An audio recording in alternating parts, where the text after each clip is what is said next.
Good morning, my church. I hope you're having a great Monday, and I hope you're off to work or whatever you have on the schedule today. And I hope that God gives you a great week. And to start off this week, I just wanted to mention a passage from 1 Corinthians chapter 10. And it's actually a passage about meat that has been sacrificed to idols. And that might sound like a weird way to start off talking about the work week, but I think it'll apply. So let's get into it. So Paul is talking to the Corinthians about meat that has been sacrificed to idols. And at that time, it was common that meat would be sacrificed to idols in pagan temples or in idol worship. And then that meat is still good for human consumption as far as they're concerned. So they take it to the marketplace and they sell it as alongside all the rest of the meat. And so Paul is sort of giving advice about whether or not you should eat that meat, whether or not you as a Christian should take part in this meat that has been sacrificed to unholy purposes. So in verse 23 is where I'll start reading, and we'll sort of get into that. So 1 Corinthians chapter 10, verse 23. And he says this: all things are lawful, but not all things are helpful. All things are lawful, but not all things build up. Let no one seek his own good, but the good of his neighbor. So that's the consideration. When you're deciding this, you're not thinking about exactly what has happened to the meat. You're thinking about the good of your neighbor. Am I thinking about my own good, or am I thinking about my neighbor's good? And he goes on to say, eat whatever is sold in the meat market without raising any question on the ground of conscience. So he's basically saying, go ahead and eat the meat that's been sacrificed to idols. It'll be fine. Like, God's not going to punish you for eating meat that's been sacrificed to idols. You're not going to be kept free from scuffing up against the world. That's just the way the world works. And he goes on to tell a story about, or to give advice, I guess, about when you're invited to an unbeliever's house and they just serve you meat that has been sacrificed to idols. And he says in that case, just go ahead and eat whatever's put before you, whatever's served, just eat it. But if they tell you that this meat has been sacrificed to idols, in that case, he says to abstain and say that you don't want to eat the meat that's been sacrificed to idols. But he says an interesting thing there.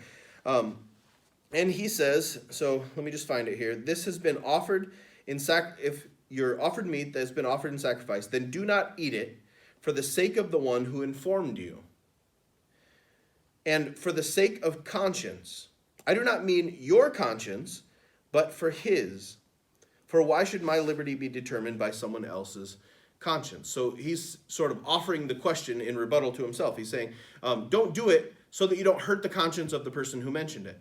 But then the question is, why should my life be slowed down by someone else's conscience? Why should I be hindered because someone else's conscience might be damaged? And he says this in verse 31.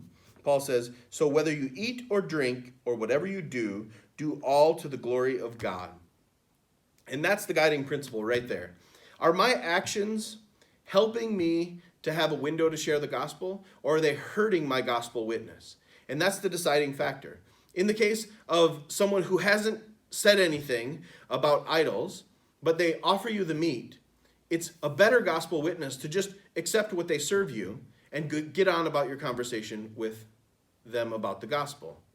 Because if you stop everything and say, wait, let's be really careful, I don't want to eat anything that's been sacrificed to idols, you probably are going to lose the opportunity to have that conversation. I think that's his angle. And these sorts of things apply in our lives as well. So if we interact with the world and say we put our money in the stock market and it goes into a mutual fund, that money could end up supporting a company that I don't feel great about.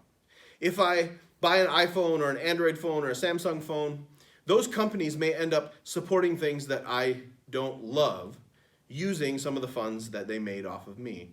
And I think Paul would say, in that case, don't worry about it. Just interact with the world in a normal way. But when it comes time for you to make a decision and you're confronted with something and someone says, hey, do you want this or do you want to support this? That's when you make your stand. Because at that point, it becomes more important to represent the gospel well in this decision than to just keep peace. And so I think it's interesting that Paul uses this as a guiding principle because in our workplaces, we make these sorts of decisions all the time. Do I take part in this conversation? Do I take part in this joke? Do I go out with the guys after work? All of these things are decisions that we have to make, and not all of them are clear cut. But we make those decisions the way Paul did. We say, whether you eat or drink or whatever you do all for the glory of God. This decision that I'm making now in my workplace, this decision I'm going to make tomorrow, the way that I deal with my customers, the way that I do my job, the way that I make these parts, or the way that I push these things down the belt. Am I doing that for the glory of God? Can people look at me and say, that's a person who represents God, and they feel good about that? Because those sorts of interactions, those sorts of feelings that your coworkers have about you will open doors for you to share the gospel. And that's Paul's concern. He wants to be able to share the gospel with as many people as possible.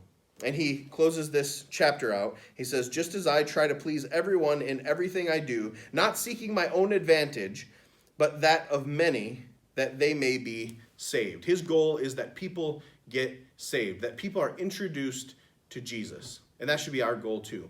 Whatever decisions we make in the world, our decisions should be based on the glory of God and whether or not the gospel is going out through our witness. So take that into your week. Let that color the way that you make your decisions this week, the way that you interact with your coworkers, and just praise God for the opportunities that he gives you. Have a great week.